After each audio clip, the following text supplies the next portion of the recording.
All right, so this is Words Their Way. Within this is going to be letter naming, our alphabetic spellers. We're going to be working on sort 27. There are no oddballs or triggers in this one. This one's pretty straightforward. As we read these words, I want you to practice doing the beginning sound and then the rest of the word. Let's take a look at these sorts so I can show you how to break these words the most efficient way. That's going to help you when you are reading within a text. It's called chunking. So we're going to go right to it. There we go. So this already has headers up here at the top for you. We're doing at, ought, and it words. At words like at, and you hear how I'm breaking this word. It's got the k at the beginning and at as the rest of them. So you would read this word. If you couldn't read it automatically, you would break it just like this. At, cat, and blend it back together. And then working with these types of words is going to help you become an automatic decoder, where you're not having to put so much emphasis on these words, that your brain is being trained to automatically see those chunks and automatically put them together and blend them back together to read the word. We're going to work on ought words. You would break this word like ought, hot, and it words. And you would break this one, it, sit. So let's take a look at the words that are here. We're going to break them together, and then we're going to decide which category that they fall into.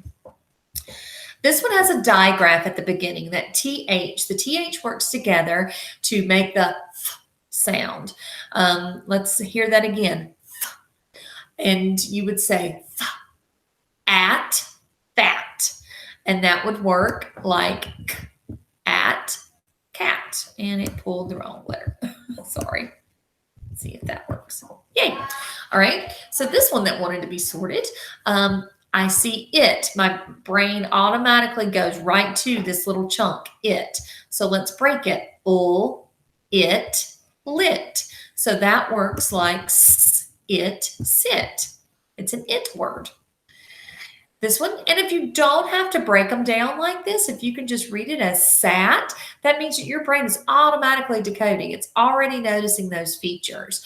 But it's still good practice to break it into onset and rhyme, just to keep your brain on that method and that strategy of breaking words apart. So when you get to bigger words, your brain's going to know exactly what to do. So this word is at, sat, so that works like cat.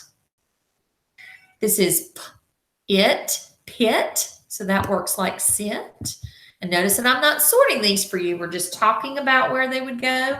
I want you to be able to do this on your own. Now I see something new. We haven't had one of these. This is an ought. My brain automatically goes right to that little chunk, ought. So I'm going to break it, ought, rot. That means when something rots, it would be like fruits and vegetables. It's when it starts to break down and decay and become slimy and gross. Nobody wants to eat it anymore.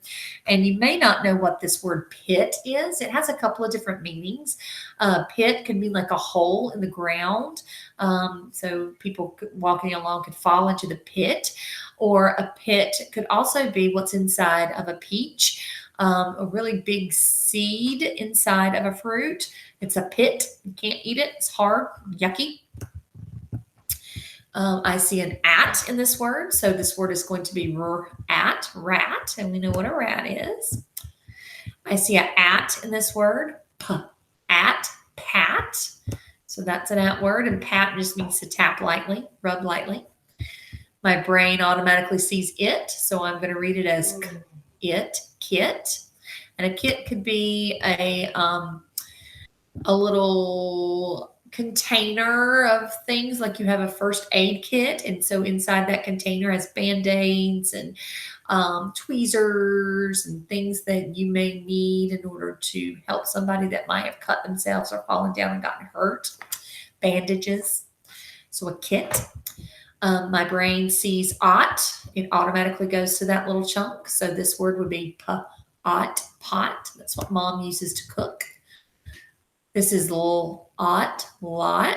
That could be a vacant piece of land that you build something on. Lot. Mat.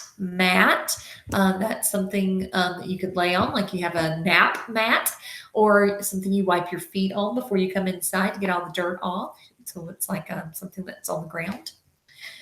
This word, I see it inside of it, so it's it, hit.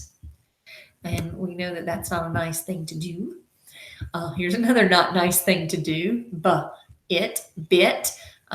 It's when you use your teeth, and bite. You can bite food. He bit the chocolate candy bar is fine, but he bit his brother is not good. Fat, and that's what you guys like to call me sometimes in class. Got means past tense of when you get something, you got it at the store. I see dot. You know what a dot is. Cot.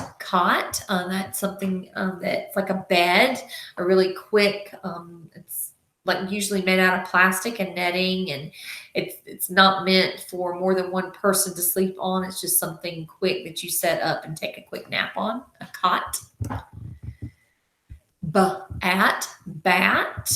And that could have a couple of different meanings. It could be the one you play baseball with, or the one that flies around. Hat. You wear that on your head. Fit. It means you can wear it. It's not too big. It's not too small. Not. You know what not means. And that is all of those. I'm going to pull these off so that you can sort those yourself. This has been assigned to you in Google Classroom. You also have a manual sort inside of your literacy folder. And there's one in your homework folder for sorts at home with your parents. As always, happy sorting.